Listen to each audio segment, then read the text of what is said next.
We're canceling your kids' Christmas gifts. Budget problems. Dad texted.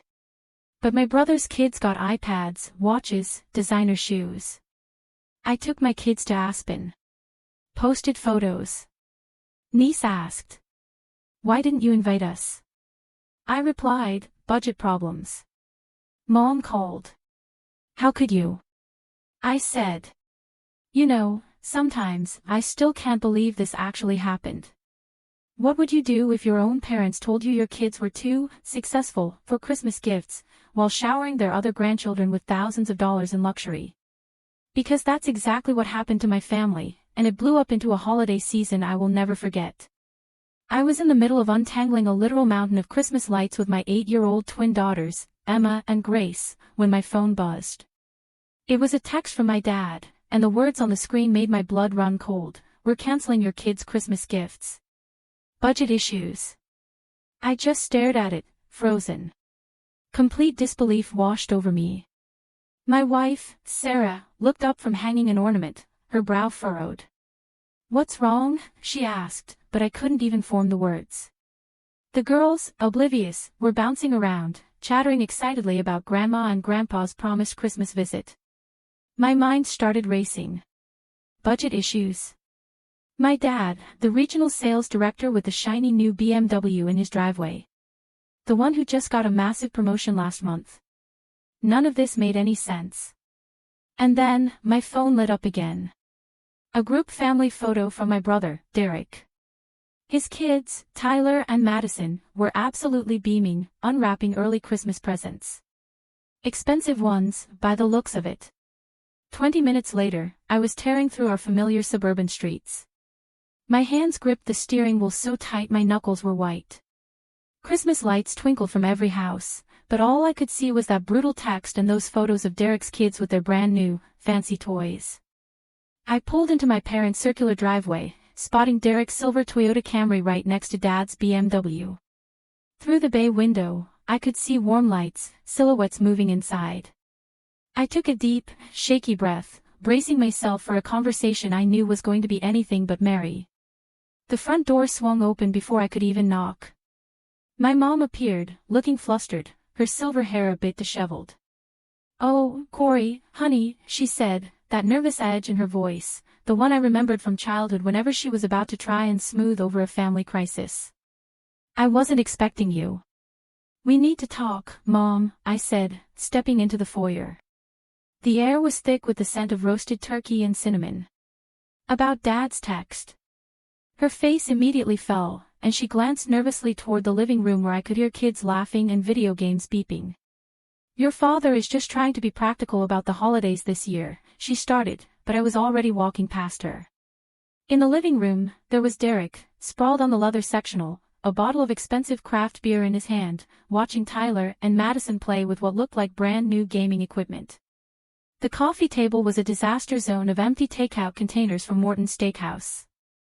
Seriously, like $100 dinner, minimum. Hey, little brother, Derek said without even looking up from his phone. He was scrolling through real estate listings. Didn't know you were coming by. Tyler, Derek's 10-year-old, glanced up. Uncle Corey. Look what Grandpa got me for Christmas. He held up a controller. I recognized it. A PlayStation 5 bundle. At least $500. Then 8-year-old Madison bounded over, her wrists adorned with what looked like a genuine Apple Watch. And look at my new watch. It can track my steps and send messages and everything. I just stood there, taking it all in. Shopping bags from high-end stores were scattered everywhere. Nike swooshes on shoe boxes near the Christmas tree. The tree itself was absolutely loaded with presents, more than I'd ever seen before. Dad emerged from the kitchen, carrying a bottle of expensive Napa Valley Cabernet, the kind he saved for special occasions. When he saw me, his expression shifted from calm to a mix of guilt and defensiveness. Corey, son. I suppose Linda told you about our conversation regarding Christmas gifts this year. You mean your text about budget issues? I said, pulling out my phone and reading the message aloud. Because I'm looking around here, and I'm seeing a lot of expensive gifts that don't exactly scream financial hardship. Derek finally looked up, his jaw tightening. Maybe you don't understand what it's like trying to manage Christmas as a single parent going through a divorce, Corey. The kids need some stability right now. Stability? I gestured toward the gaming equipment. This looks like about $3,000 worth of electronics. Mom wrung her hands. Derek's situation is complicated, honey. He lost his job 6 months ago, and with the divorce proceedings, he's having to manage the kids on Christmas Day this year instead of Amanda. We wanted to make sure Tyler and Madison had a special Christmas despite everything their father has been going through. A cold, heavy feeling settled in my stomach. So, let me get this straight. Derek gets early Christmas gifts worth thousands of dollars because he's struggling financially, but my kids get nothing because of budget issues.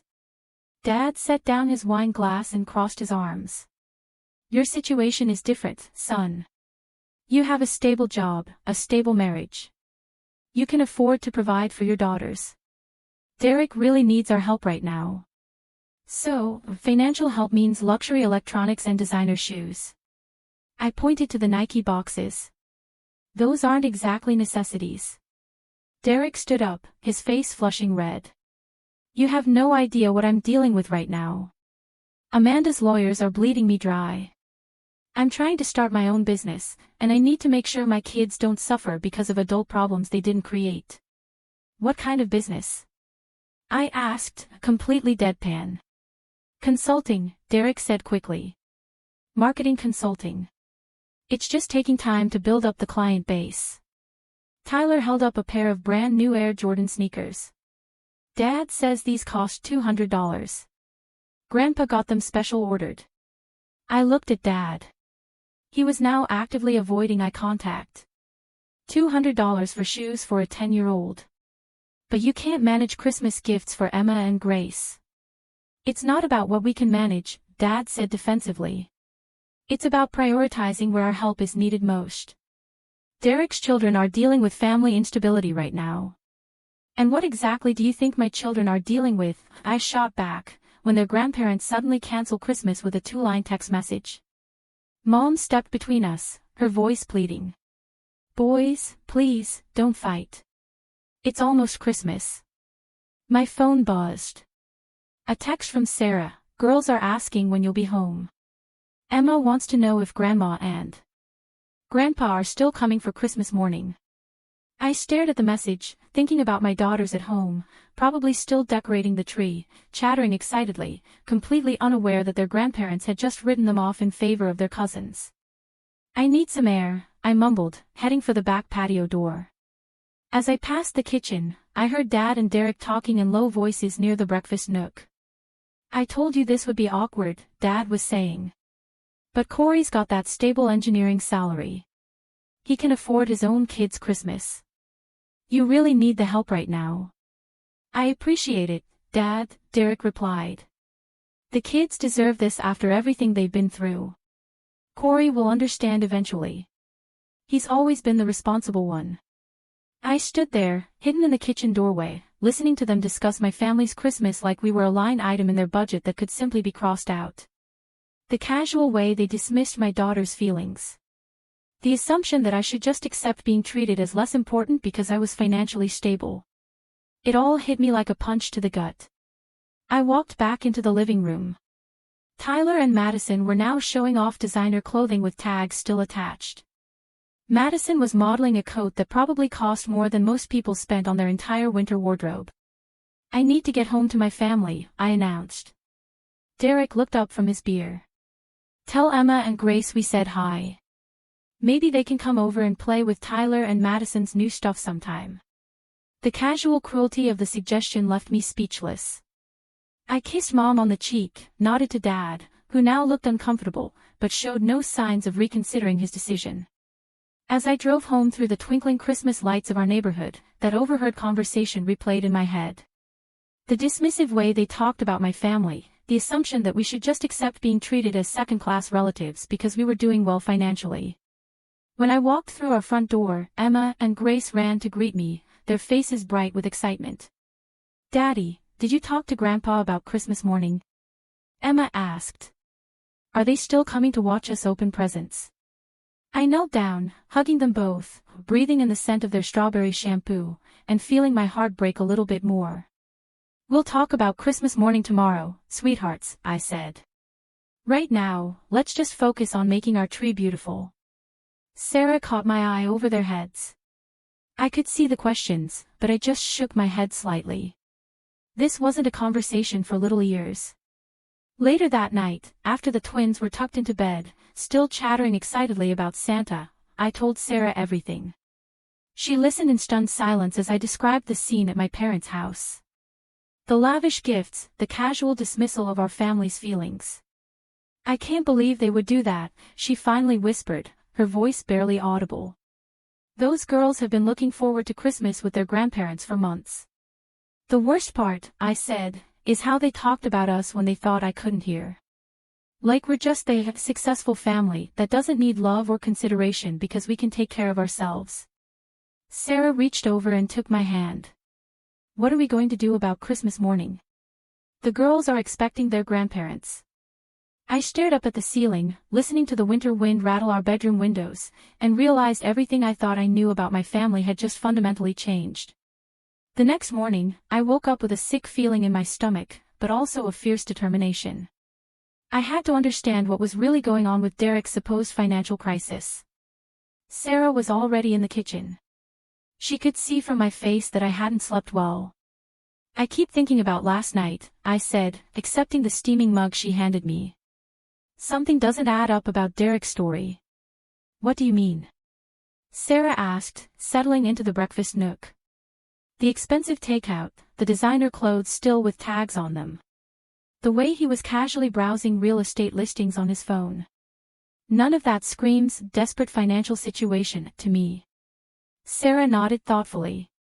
"And didn't you say he quit his job rather than getting laid off?" "That's what I thought," I replied. "But Mom specifically said he lost his job. I think I need to make some phone calls." After Sarah left for work and the girls went to school, I started my detective work. My first call was to Jake Morrison, a mutual friend who worked in Derek's former marketing department. "Hey Jake, it's Corey. Hope you don't mind me calling, but I wanted to ask you about something regarding Derek." "Sure, man, what's up?" "My family mentioned he lost his job a few months ago, and I wanted to understand what happened. Was it layoffs or performance issues?" There was a pause on the other end. "Lost his job. Corey, Derek wasn't fired. He quit. Gave his 2 weeks notice back in June, said he was starting his own consulting business." My grip tightened on the phone. "Are you absolutely certain about that?" "Completely certain. I was actually in the meeting when he announced it. He said he had some big clients lined up and was ready to be his own boss. The whole department was kind of envious, actually. He made it sound like he was going to be making bank." After I hung up, I sat staring at my laptop screen for several minutes, just processing this. Then I opened Derek's LinkedIn profile, which I hadn't looked at in months. What I found there made my blood boil. His profile showed him as a founder and principal consultant at his own marketing firm. Recent posts included photos from business lunches at expensive restaurants, updates about exciting new client partnerships, and a professional headshot taken at what looked like a high-end photography studio. One post from just 2 weeks ago showed him at a networking event at a downtown hotel with the caption, "Building relationships and expanding horizons, grateful for the opportunities that come with entrepreneurship." Another from last month featured a photo at an expensive steakhouse with several other men in suits, closing deals and building partnerships. Nothing beats a successful quarter. I scrolled through months of posts, each one painting a picture of a successful entrepreneur, not a struggling single father facing financial hardship. Weekend trips, expensive dinners, a new wardrobe. Then I checked his social media accounts. Derek's Instagram told an even more revealing story. Photos from a weekend trip to Las Vegas just 3 weeks ago, high-end casinos, expensive buffets. A photo from 2 months ago at a professional football game in what looked like premium seats. Multiple posts featuring expensive meals at trendy restaurants. But the most damning evidence came when I found his Facebook page, which he apparently thought was more private. Photos from his recent birthday party at an upscale cocktail lounge, complete with bottle service and a several $100 bar tab. And then I found the photo. The one that made everything click into place. It was a picture Derek had posted just 4 days ago, standing next to a bright red Corvette convertible, with the caption, "Sometimes you need to treat yourself. Life's too short for boring cars." I screenshotted it, sat back in my chair, feeling a mixture of anger and vindication.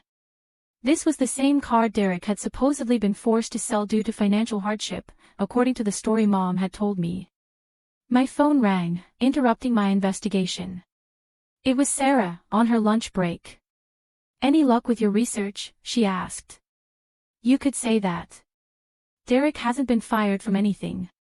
He quit his job voluntarily to start his own business, which appears to be doing quite well based on his social media presence. And he definitely hasn't sold his Corvette like he claimed." "Are you serious?" "Dead serious. He's been posting photos of expensive trips, business dinners, and luxury purchases for months. Either he's the worst businessman in history for spending money he doesn't have, or he's been lying to Mom and Dad about his financial situation." Sarah was quiet for a moment. "So he's manipulating them." "That's exactly what he's doing," I said. "And it's working perfectly. He gets to play the victim while our kids get nothing for Christmas." "What are you going to do with this information?" I looked at the screenshots on my screen, the clear evidence of Derek's deception. "I'm not sure yet. But I'm not going to let him destroy my daughter's Christmas while he plays games with our parents' emotions." That afternoon, when Emma and Grace came home from school, they were full of questions about Christmas morning. "Is Grandma Linda coming to make her special pancakes?" Grace asked, referring to my mom's tradition. "Are Grandpa Frank and Grandma going to be here when we open presents?" Emma added. "Tyler texted me that they gave him a new gaming system already." I exchanged glances with Sarah, who had come home early. "Girls, come sit with Daddy and Mommy for a minute," I said, settling onto the living room couch. They climbed up beside us, their faces expectant, but with traces of worry. "Grandpa and Grandma aren't going to be able to come for Christmas morning this year," I said gently. "They're spending Christmas with Uncle Derek and your cousins." Emma's face fell instantly. "But they always come here for Christmas morning. It's our tradition. Why can't they come to both?" Grace asked, her voice small. "They could come here first and then go to Uncle Derek's." Sarah smoothed Grace's hair. "Sometimes grown-ups have to make difficult decisions about holidays, sweetie. Uncle Derek's kids are going through some changes with their parents' divorce, so Grandpa and Grandma want to be there for them." "But what about us?" Emma asked, her voice barely a whisper, hurt plain in her eyes. "Don't they want to be here for us, too?" The question hit me like a physical blow. How do you explain to an 8-year-old that their grandparents had essentially ranked them as less important than their cousins? "Of course, they love you just as much," I said, though the words felt hollow even as I spoke them. Sometimes families have to make hard choices. After dinner, while the girls were upstairs doing homework, my phone rang. It was Mom. "Corey, honey, I've been thinking about last night, and I want you to know that this decision wasn't easy for us." "Mom," I interrupted, "can I ask you something directly?" "Of course. Has Derek shown you any documentation of his job loss? Termination papers, unemployment filing, anything official?" There was a pause. "Well, no, but he explained the situation when he moved back in with us temporarily. He's living with you just until he gets back on his feet. The divorce has been so hard on him financially." I took a deep breath. "Mom, I need you to look at something. Can you get on your computer?" "I suppose so. I'm going to send you Derek's LinkedIn profile and some of his social media posts. I think you need to see what he's been posting about his business success." "Corey, I don't think I should be spying on your brother." "It's not spying if it's publicly posted, Mom. He's been lying to you about his financial situation." After I sent her the links and screenshots, the phone was silent for several long minutes. "Oh my," she said finally, her voice very small. "Mom, that Corvette in the photo, that's the car he told you he had to sell, right?" "Yes. He said the divorce settlement required him to liquidate assets. This photo was posted 4 days ago. He still owns the car." The silence stretched so long I wondered if the call had dropped. Mom, are you still there? I need to talk to your father, she said finally, her voice shaky. Corey, I had no idea. I know you didn't, Mom. But this means that Derek has been manipulating you and Dad while my kids suffer the consequences. Emma and Grace have been looking forward to Christmas morning with you for months. I feel sick, she said quietly. I need to go process this information. After she hung up, I found Sarah in the kitchen. How did that go? She asked. I think Mom's starting to understand what's really been happening. But I'm not holding my breath for Dad to change his mind. He's always had a soft spot for Derek's drama. Sarah dried her hands and turned to face me. What if they don't fix this? What if Emma and Grace end up having a Christmas morning without their grandparents because Derek manipulated the situation? I looked toward the staircase, where I could hear the girls getting ready for bed, their voices still carrying that excited anticipation that comes with being 8 years old 3 weeks before Christmas. Then we'll make sure they have the best Christmas possible anyway, I said. And Derek will learn that actions have consequences. But even as I said it, I was already formulating a plan. A plan that would teach my entire family exactly what budget issues really felt like. Christmas morning arrived, gray and cold, with a light dusting of snow that would have been magical under different circumstances. I woke up early, as I always did on Christmas, but instead of excitement, I felt a heavy dread. Sarah and I had managed to scrape together enough money for some modest gifts for Emma and Grace, art supplies, a few books, some small toys. We hoped they would bring smiles to their faces, despite the absence of their grandparents. We'd had to dip into our emergency savings, the fund we'd been building for unexpected expenses, just to make sure the girls had something to open. Emma and Grace came bounding down the stairs at 7 a.m., their faces bright with that pure joy only children can experience on Christmas. They raced to the tree where our small collection of wrapped packages waited.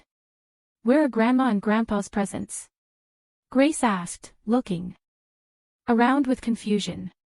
Remember, sweetie, they're spending Christmas with Tyler and Madison this year, Sarah said gently, settling onto the couch with her coffee. Emma's face fell slightly, but she rallied quickly. Well, can we call them after we open presents so they can see what Santa brought us? Of course we can, I said, though I dreaded the conversation that would inevitably follow. The girls opened their gifts with enthusiasm, exclaiming over their new art supplies and books. Emma immediately started sketching in her new drawing pad, and Grace began arranging her new crayons by color. But I could see the questions in their eyes, the confusion about why Christmas felt different this year. Around 9:30, Sarah suggested we video call my parents so the girls could show them their gifts. I reluctantly pulled up the video chat app, dreading what we were about to see. When the call connected, we found ourselves looking into my parents' living room, where Derek's family was gathered around their Christmas tree. The sheer volume of gifts was staggering. The tree was surrounded by open boxes, wrapping paper, and what looked like thousands of dollars worth of electronics and toys. Grandma Linda. Grandpa Frank. Emma called out excitedly. Look what I got for Christmas. She held up her art supplies, and I watched my parents' faces try to muster enthusiasm that clearly didn't match what they were seeing around their own living room. That's wonderful, sweetheart, Mom said, but her voice sounded strained. In the background, Tyler was setting up what appeared to be a complete gaming system with multiple controllers and a massive television screen I hadn't noticed in their living room before. Uncle Corey and Sarah. Tyler called out, apparently unaware of the tension. Look what Grandpa got me. It's the new PlayStation with all the best games. It cost $3,000. Grace's eyes widened as she looked at the screen. $3,000, she whispered to me. Madison bounded into view, wearing what appeared to be a complete outfit of designer clothes, including shoes that I recognized as costing several hundred each. And look at my Christmas clothes. Madison announced, twirling. Grandma took me shopping at the fancy mall. She said I could pick out whatever I wanted. I watched my daughters' faces as they took in the extravagant display of gifts their cousins had received. The simple joy they had felt about their own presents was slowly being replaced by confusion and hurt. Grandpa, Emma said quietly. Did Santa bring Tyler and Madison extra presents because they're staying at your house? Dad cleared his throat uncomfortably.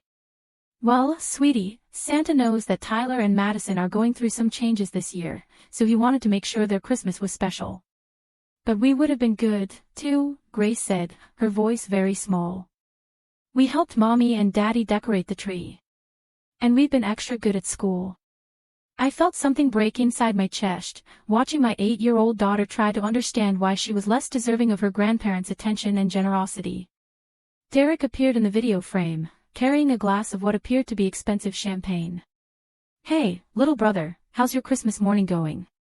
It's going fine, I said tightly. Tyler, show them your other presents. Derek encouraged.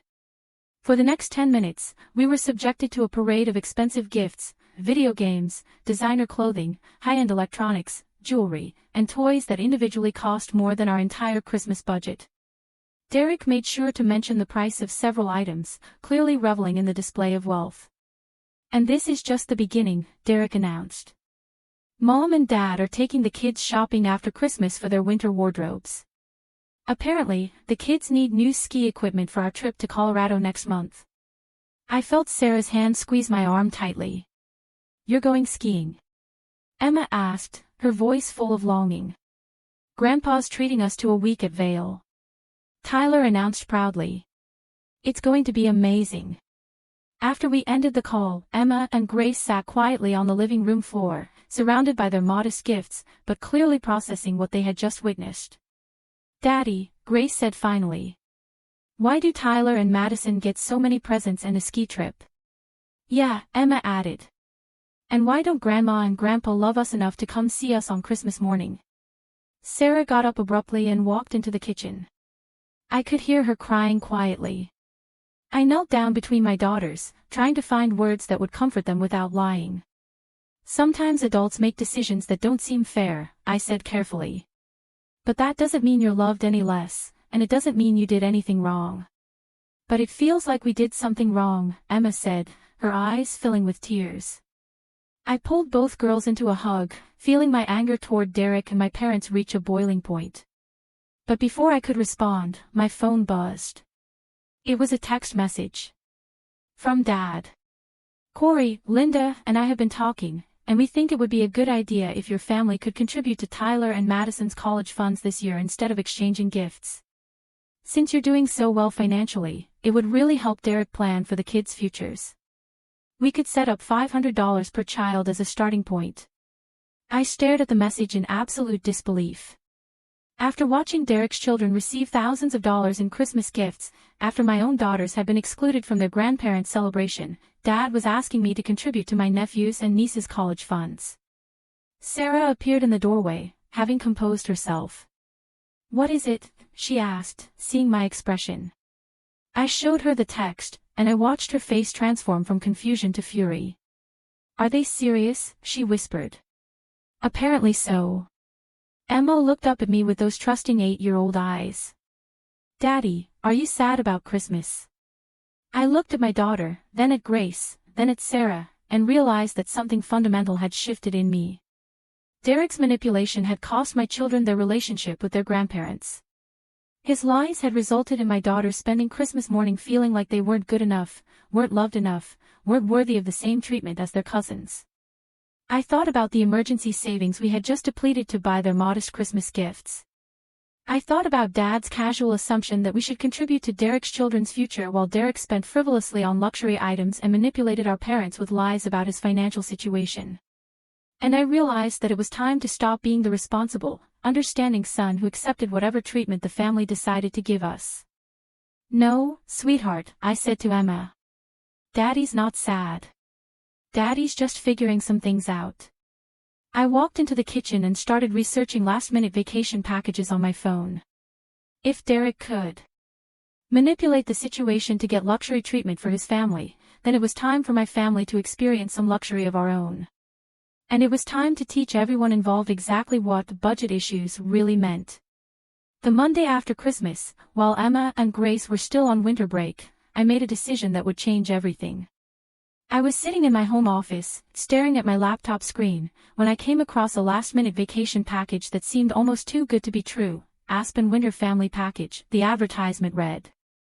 5 days, 4 nights at the luxurious Mountain View Resort.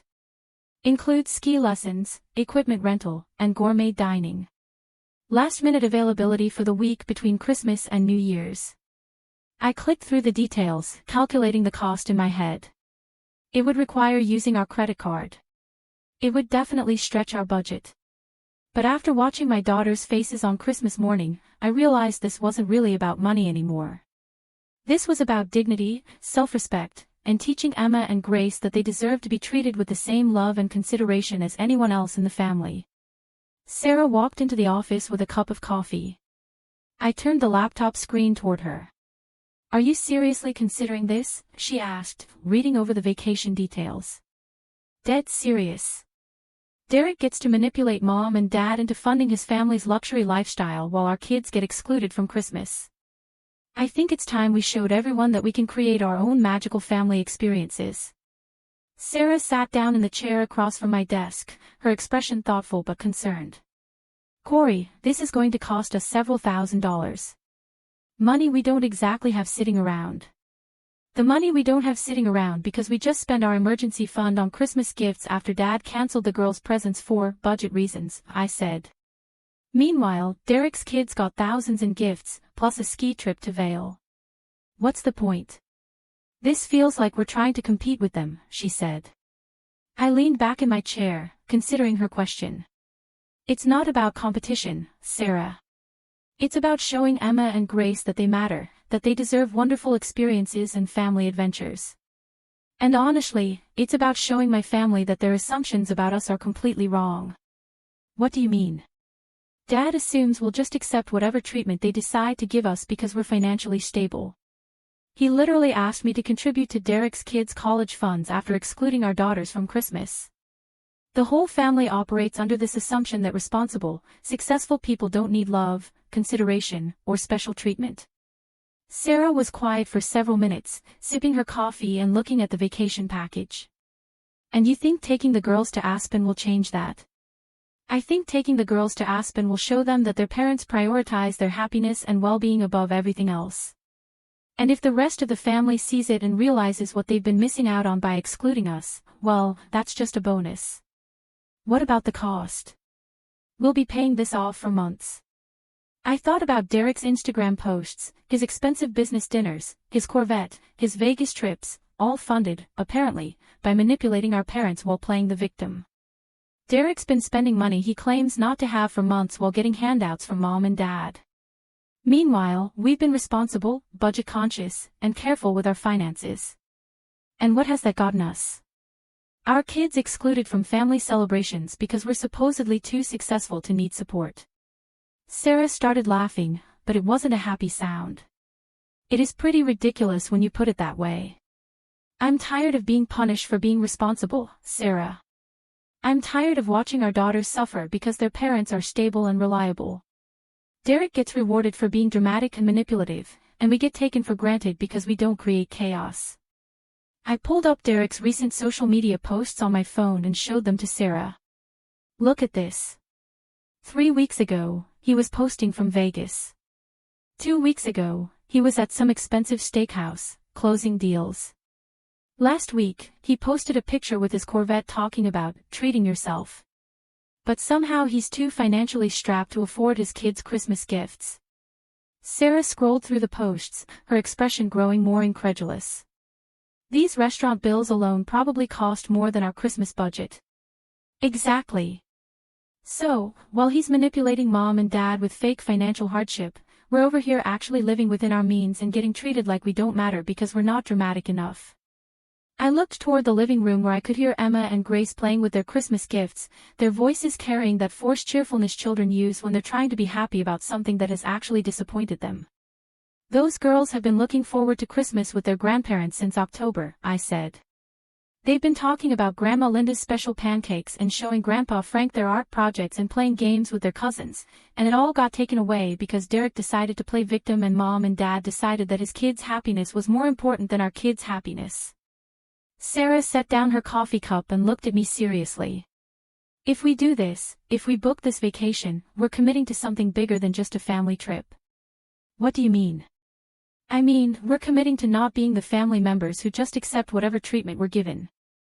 We're committing to prioritizing our own family's happiness, even if it makes other people uncomfortable. I thought about that for a moment. She was right. This vacation would be a statement, a line in the sand that said, we wouldn't be taken for granted anymore.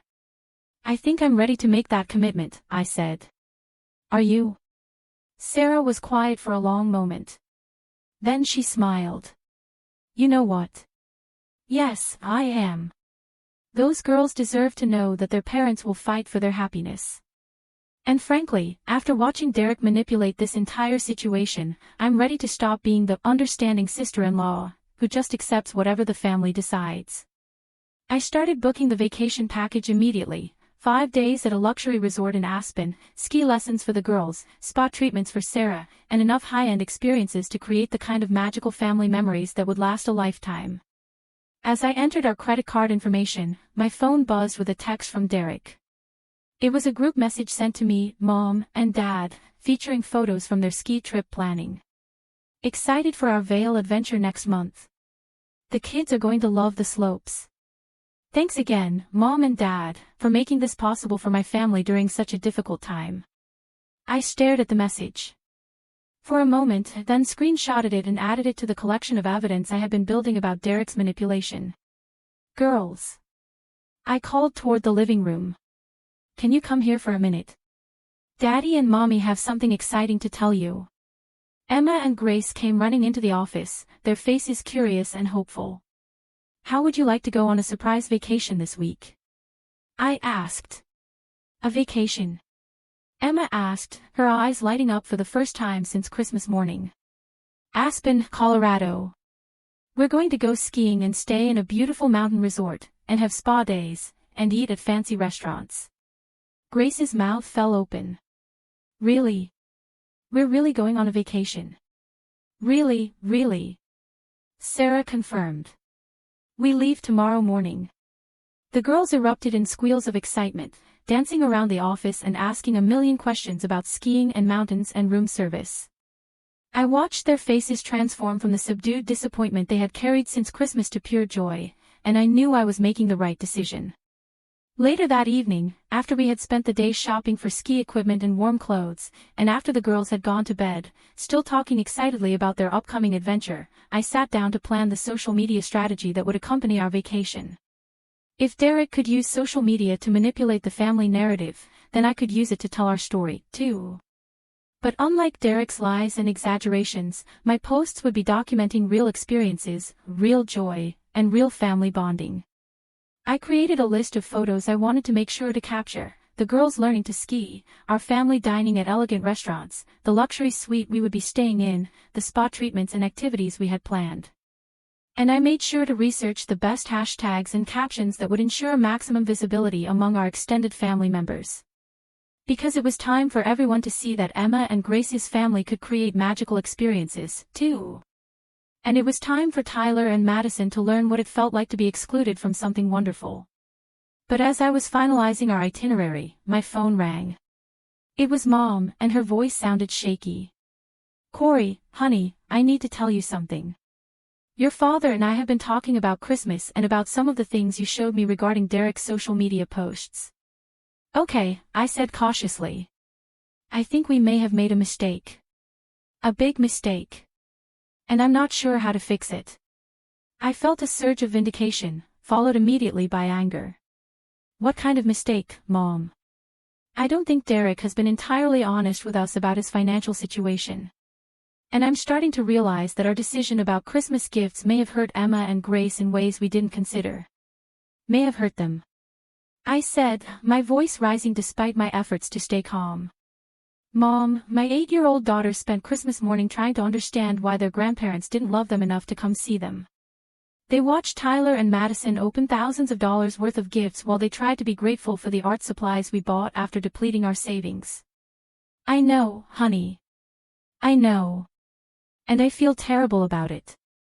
And then Dad asked me to contribute to Derek's kids' college funds after excluding my kids from Christmas because of budget issues. There was a long silence on the other end of the line. Your father realizes that message was inappropriate, she said finally. He's been feeling guilty about it since he sent it. Good, I said, because tomorrow morning I'm taking my family to Aspen for a week-long vacation. And maybe while we're gone, you and Dad can figure out whether Emma and Grace actually matter to you, or if they're just the grandchildren you take for granted because their parents are responsible adults.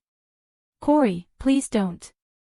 I hung up the phone and immediately turned it to silent mode. Whatever revelations my parents were having about their treatment of my family, they were about 6 months too late. Derek had been manipulating them successfully, and they had made their choices. Now it was time for my family to make our own choices. And our choice was to stop waiting for other people to value us and start showing Emma and Grace that they were worth every luxury, every adventure, and every magical experience we could possibly provide. The mountain air in Aspen was crisp and clean, and the snow-covered peaks surrounding our resort looked like something from a fairy tale. As our taxi pulled up to the Mountain View Resort, Emma and Grace pressed their faces to the windows, their breath fogging up the glass as they stared in wonder at the elegant lodge-style building with its soaring timber architecture and massive stone fireplaces visible through the floor-to-ceiling windows. "Is this really where we're staying?" Grace whispered, her voice full of awe. "This is it, sweetheart," Sarah said, squeezing both girls' hands as we stepped out of the taxi.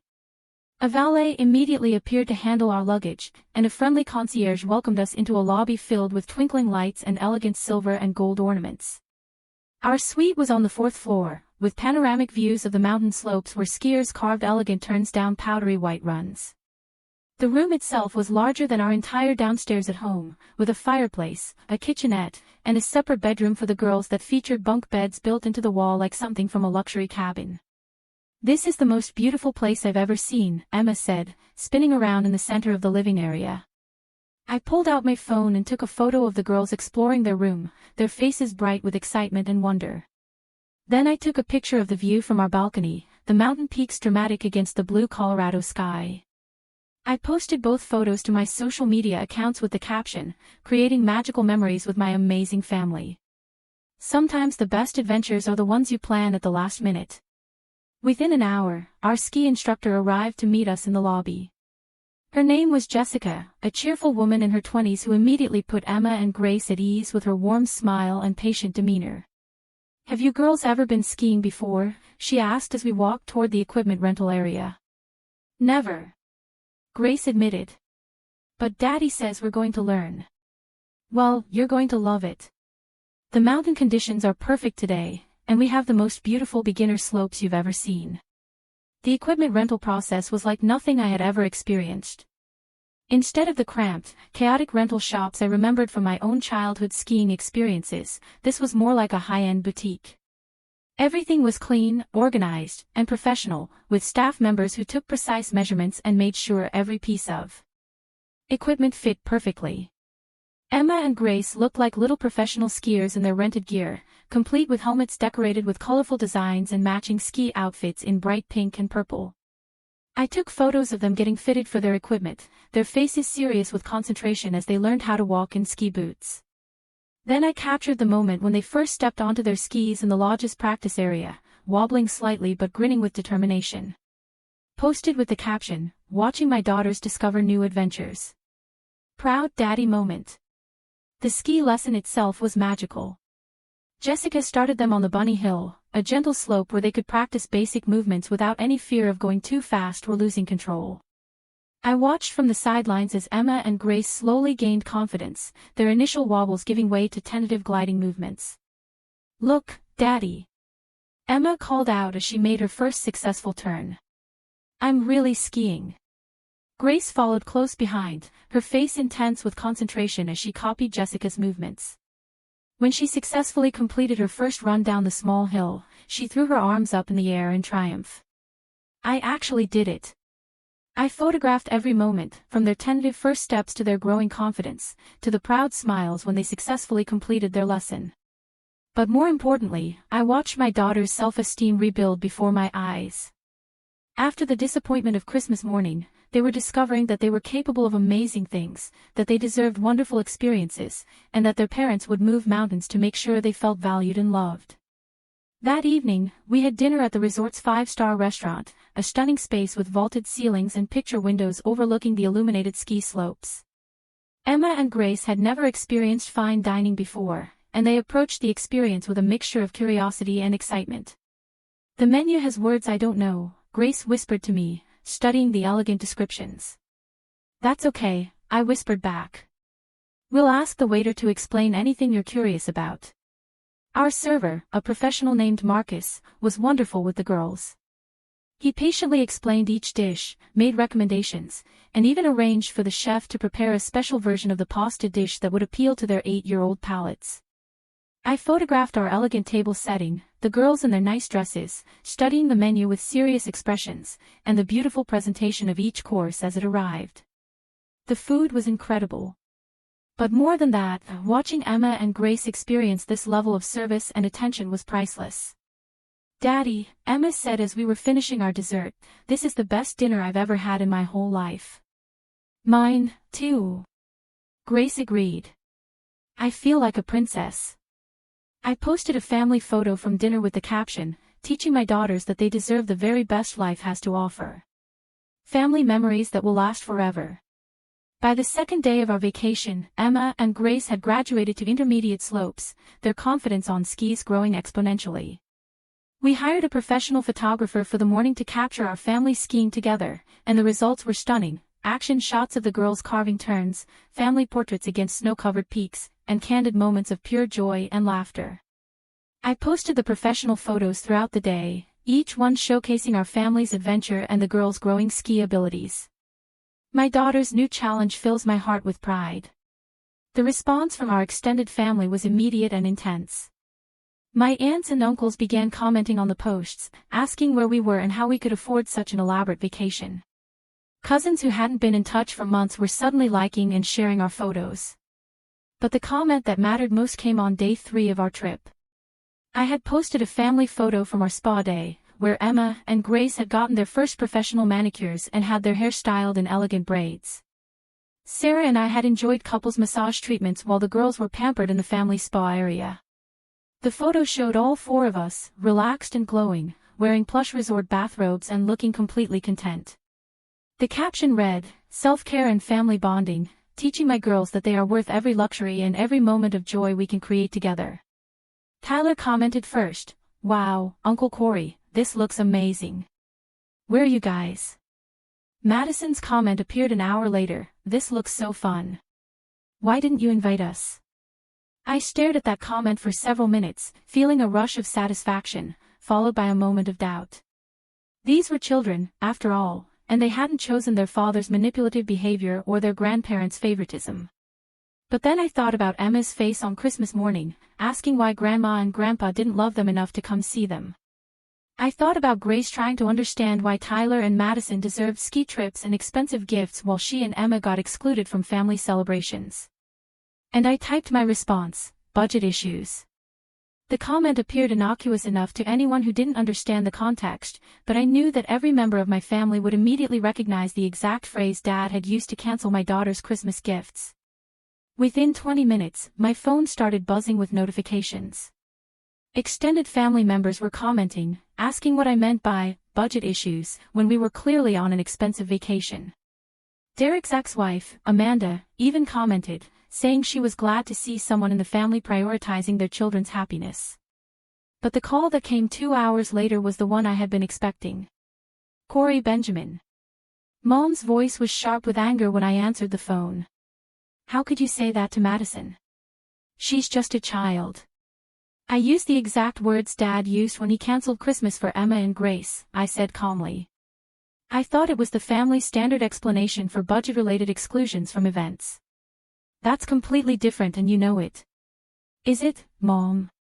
"Because from where I'm sitting, it looks exactly the same. Children asking why they're being excluded from a family experience. Adults responding with budget issues as an explanation.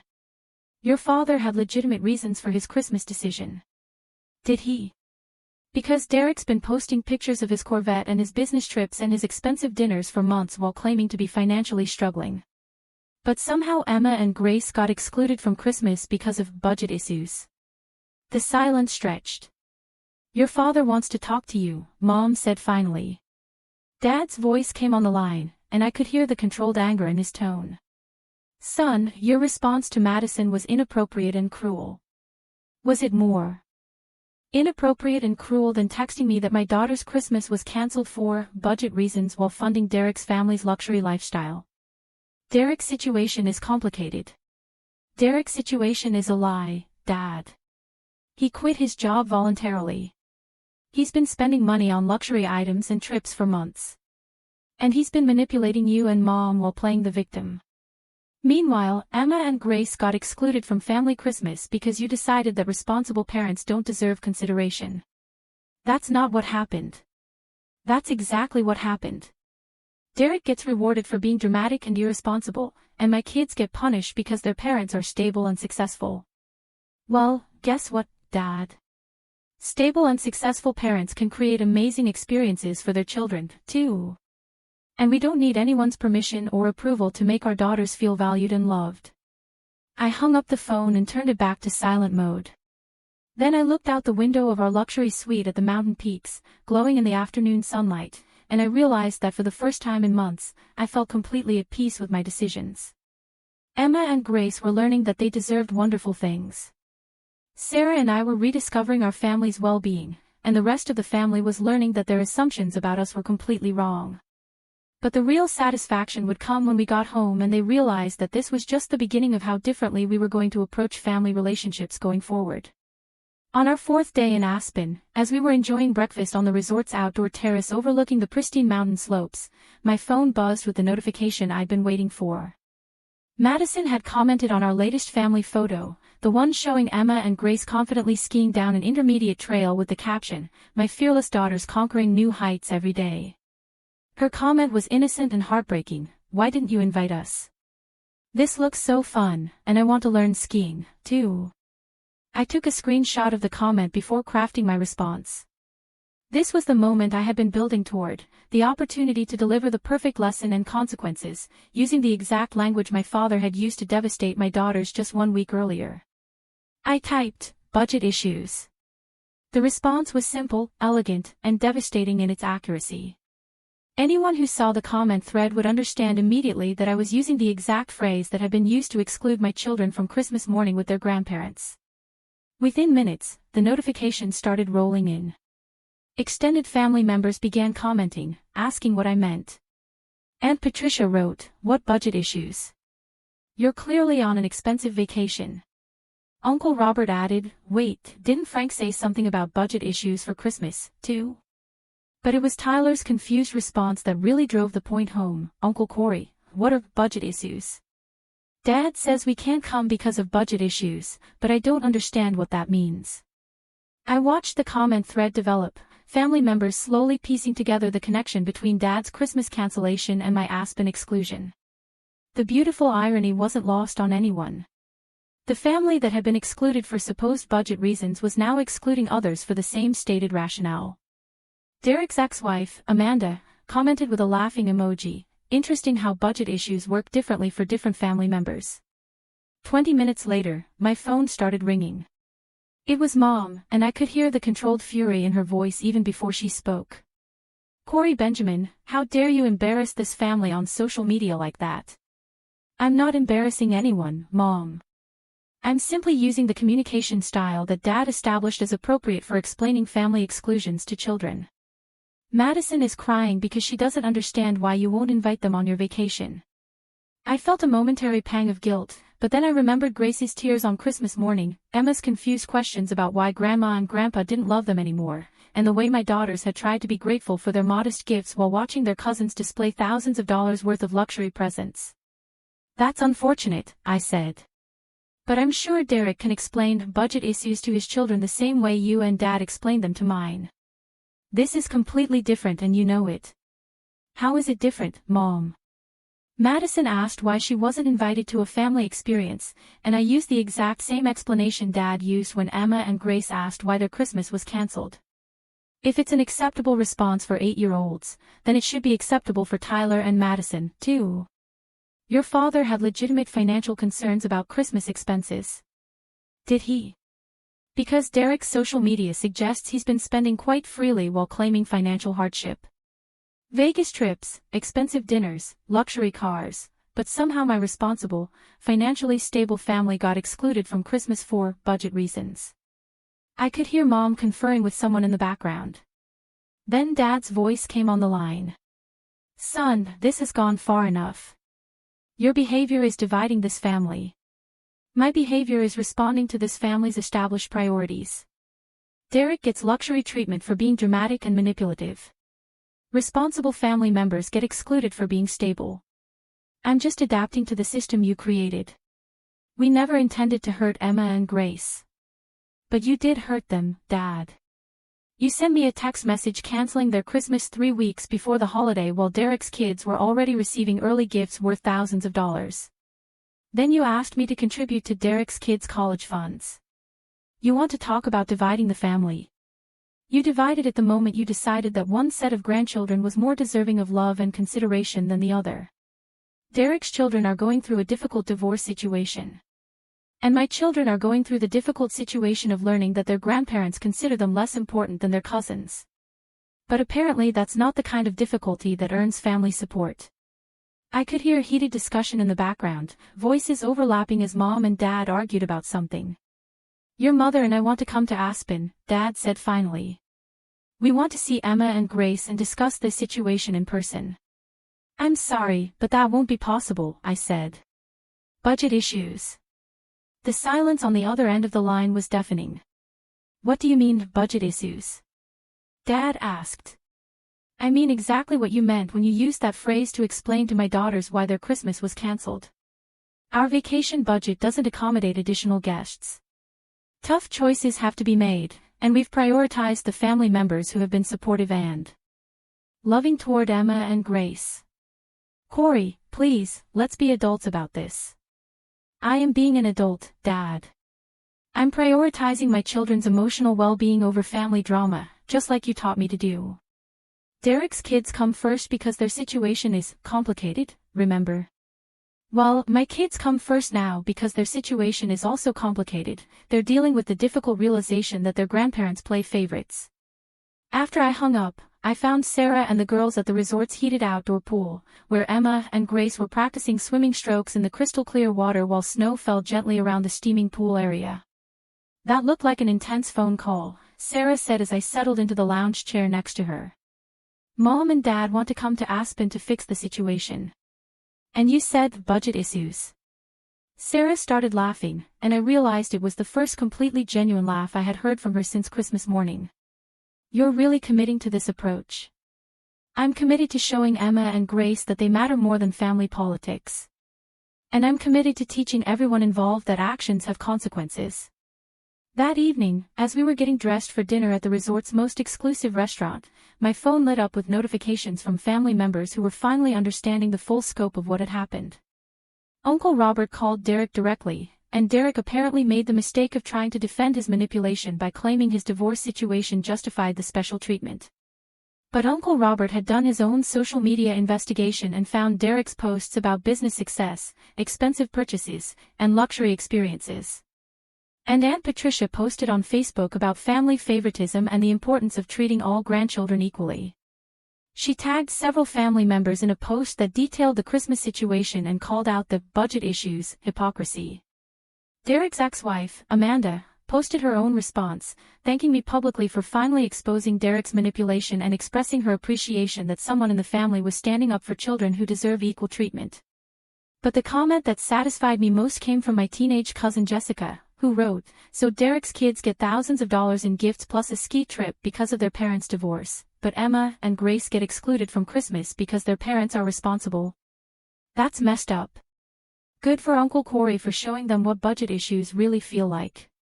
As Emma and Grace enjoyed their gourmet dinner, chattering excitedly about their ski adventures and asking if we could make Aspen an annual family tradition, I realized that the lesson I was teaching extended far beyond Derek and my parents. I was teaching my daughters that they had value, that they deserved wonderful experiences, and that their parents would fight for their happiness, even when it meant making uncomfortable choices. I was teaching Sarah that our family's well-being came first, before extended family politics or the desire to keep peace at any cost. And I was teaching Derek, Mom, and Dad that responsible, successful people weren't going to accept second-class treatment just because they didn't create drama or manipulate situations for personal benefit. But most importantly, I was teaching everyone that budget issues was a two-way street. And if it was an acceptable explanation for excluding children from family experiences, then it would be applied consistently, regardless of which children were being excluded. The next morning, our last day in Aspen, I woke up to a text message that changed everything. It was from Dad. "Son, your mother and I have been talking all night." Derek admitted that he hasn't been entirely truthful about his financial situation. "We realize we made a terrible mistake with Christmas, and we want to make it right. Can we please talk when you get home?" I showed the message to Sarah, who read it with raised eyebrows. "What do you think?" she asked. I looked out the window at Emma and Grace building a snowman on the resort's pristine grounds, their laughter carrying on the crisp mountain air. They looked happy, confident, and secure in the knowledge that their parents would always prioritize their well-being. "I think," I said, "that it's time for some honest family conversations. But they're going to happen on our terms, with our priorities, and with full acknowledgement that Emma and Grace deserve the same love and consideration as any other grandchildren in this family." "And if they're not willing to meet those conditions?" Sarah asked. I watched my daughters through the window, their faces bright with joy and adventure, completely secure in their parents' love and commitment to their happiness. "Then," I said, "we'll keep creating our own magical family experiences. Because Emma and Grace deserve nothing less than the absolute best we can give them." We returned home from Aspen on a Sunday evening, our car loaded with ski equipment, resort souvenirs, and hundreds of photos documenting the most magical week our family had ever experienced. Emma and Grace couldn't stop talking about their skiing adventures, the luxury of room service breakfast in bed, and their plans to practice their new ski techniques on the local bunny hill. But as we pulled into our driveway, I noticed Dad's BMW parked on the street in front of our house. Through our living room window, I could see the familiar silhouettes of both my parents sitting on our couch, apparently waiting for our return. "Looks like we have company," Sarah said, following my gaze. Emma and Grace spotted their grandparents' car and immediately perked up. "Grandpa and Grandma are here," Grace exclaimed. "Maybe they want to hear about our skiing." I felt a familiar protective instinct rise in my chest. After a week of watching my daughters rebuild their confidence and joy, I wasn't about to let anyone diminish their happiness or make them feel less than valued. "Mark, girls," I said as we unloaded our luggage. "Grandpa and Grandma are here to talk with Daddy and Mommy about some grown-up things.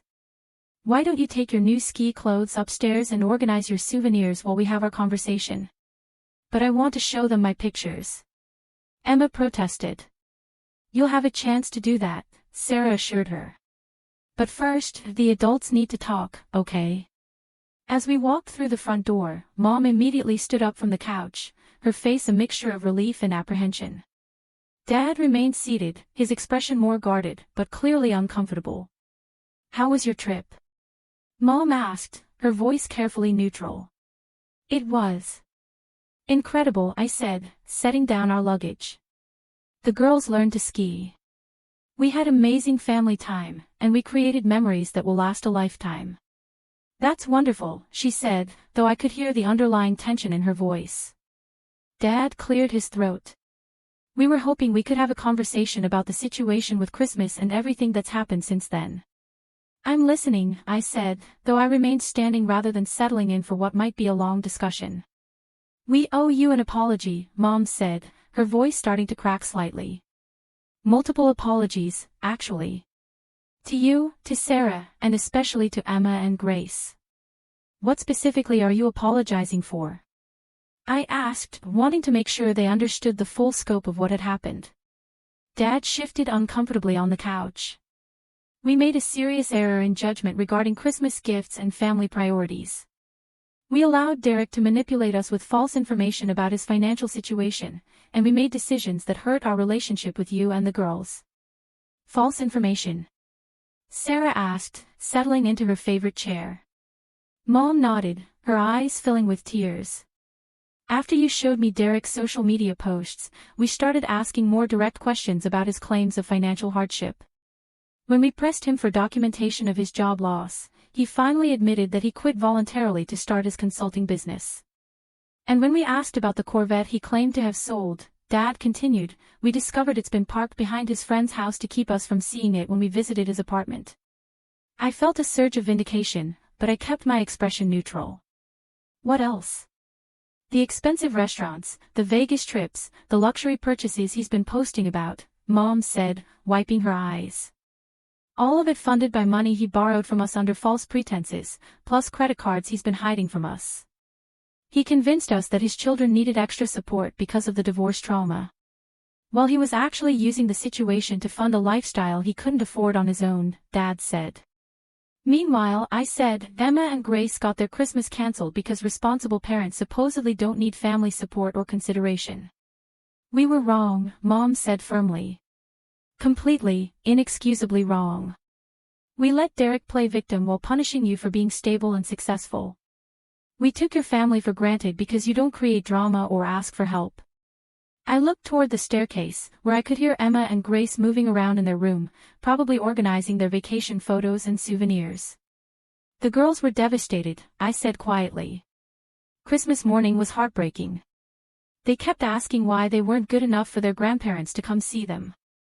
Mom started crying in earnest. I can't believe we did that to them. They must think we don't love them. They did think that, Sarah said. They spent Christmas morning trying to understand why Tyler and Madison deserved thousands of dollars in gifts and a ski trip while they got excluded from the family celebration entirely.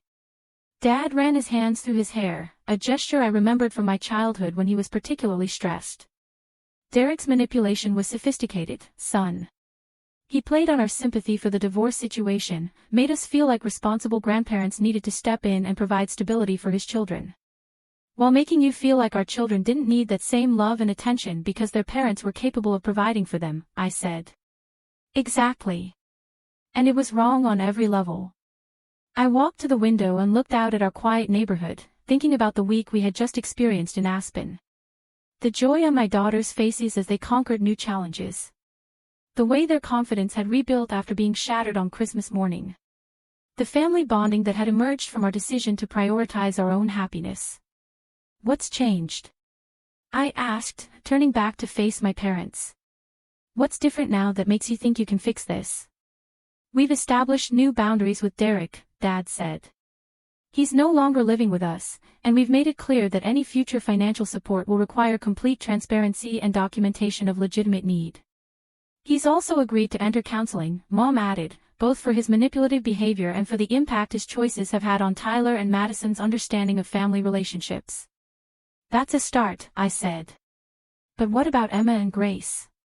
How do you plan to rebuild their trust and repair the damage that's been done? Mom and Dad exchanged glances, and I could see they had discussed this extensively. We want to reimburse you for the Christmas expenses you had to cover when we canceled their gifts, Dad said. We also want to pay for your Aspen vacation, since that became necessary because of our poor judgment. And we want to establish new family traditions that ensure all grandchildren are treated equally. Mom added, no more favoritism, no more assumptions about which families need support versus which families can handle things on their own. I considered their offers. The financial reimbursement would certainly help with the credit card debt we had incurred for the vacation, but the money wasn't really the point anymore. I appreciate the financial offer, I said. But what matters more is whether Emma and Grace feel valued and prioritized going forward. They've learned this week that they're capable of amazing things and that they deserve wonderful experiences. I won't let anyone make them feel second class again. We understand, Dad said. And we want to be part of creating those wonderful experiences, not obstacles to them. Sarah leaned forward. What about Derek's children? Tyler and Madison didn't choose their father's manipulation, and they don't deserve to be punished for his behavior. We've had conversations with Derek about that, too, Mom said. The children will still receive love and support, but it will be proportionate and honest. No more luxury gifts funded by deception. No more special treatment that comes at the expense of other family members. I heard footsteps on the stairs, and Emma appeared in the living room doorway, holding a photo from our ski lesson. Daddy, can I show Grandma and Grandpa my skiing picture? I looked at my parents, seeing the hope and guilt warring in their expressions. Come here, sweetheart. Emma approached cautiously, clearly sensing the tension in the room, but eager to share her accomplishments. Grandma and Grandpa have something they want to say to you first, I said gently. Mom knelt down to Emma's eye level, her voice thick with emotion. Sweetheart, Grandma and Grandpa made some very bad decisions about Christmas, and we hurt your feelings and Grace's feelings. We're so sorry, and we want you to know that it had nothing to do with how much we love you. Emma studied her grandmother's face seriously. Tyler said you couldn't afford presents for everybody, so you had to choose. The innocent honesty of her statement hit the room like a physical blow. I saw Dad wince visibly. That's not what happened, honey, Grandpa said, his voice carefully controlled. Tyler was wrong about that. We made poor choices about how to handle Christmas, and we hurt people we love very much. We're going to do better going forward. Grace appeared in the doorway, drawn by the serious conversation. Are you sad, Grandma? She asked, noticing Mom's tears. I'm sad that I made you and Emma sad, Mom admitted. But I'm happy that you had such a wonderful vacation and that you learned to ski. For the next hour, Emma and Grace shared their Aspen photos and stories with their grandparents. I watched Mom and Dad's faces as they saw the evidence of the magical week we had created for our daughters, the professional ski photos, the elegant restaurant dinners, the luxury experiences that had rebuilt my girls' confidence and joy. They look so happy, Mom whispered to me as Emma demonstrated her skiing stance in our living room. They are happy, I said. They learned that they're worth fighting for, that they deserve amazing experiences, and that their parents will always prioritize their well-being above family politics. After my parents left that evening, promising to start planning special one-on-one time with Emma and Grace to begin rebuilding their relationships, I found myself reflecting on everything that had happened over the past month. Derek's manipulation had temporarily divided our family, but in doing so, it had forced all of us to examine our values and priorities. Mom and Dad had been confronted with the consequences of their favoritism and had chosen to make meaningful changes. Derek had been forced to acknowledge his deceptive behavior and commit to therapy. Most importantly, Emma and Grace had learned that they had value, that they deserved equal treatment, and that their parents would move mountains to ensure their happiness and well-being. The Aspen vacation had cost us financially, but it had been worth every penny for the confidence it had restored in my daughters and the boundaries it had established with my extended family.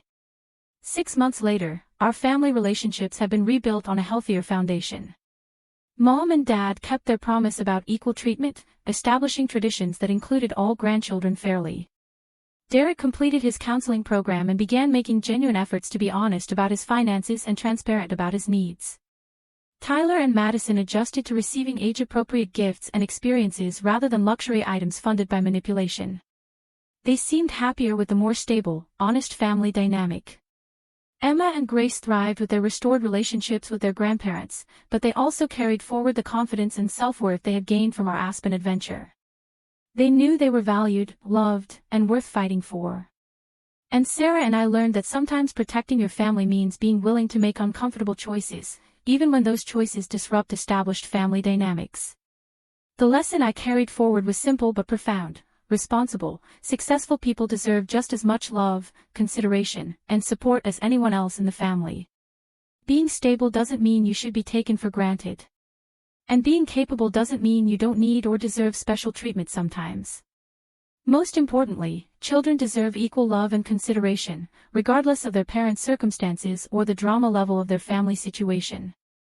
Standing up for those principles had temporarily created conflict, but it had ultimately created a much stronger, healthier family dynamic based on honesty, fairness, and genuine love, rather than manipulation and favoritism. As we planned our return trip to Aspen the following Christmas, this time as a multi-generational family vacation with grandparents who had learned to value all their grandchildren equally, I realized that sometimes the best gift you can give your children is teaching them that they're worth fighting for. And sometimes the best gift you can give your family is showing them what real love and commitment looks like, even when it means making difficult choices and standing firm on important principles. So tell me, have you ever found yourself in a situation where you had to choose between keeping the peace and standing up for what's right? What did you do? I'd really love to hear your thoughts in the comments. Thanks for listening to my story.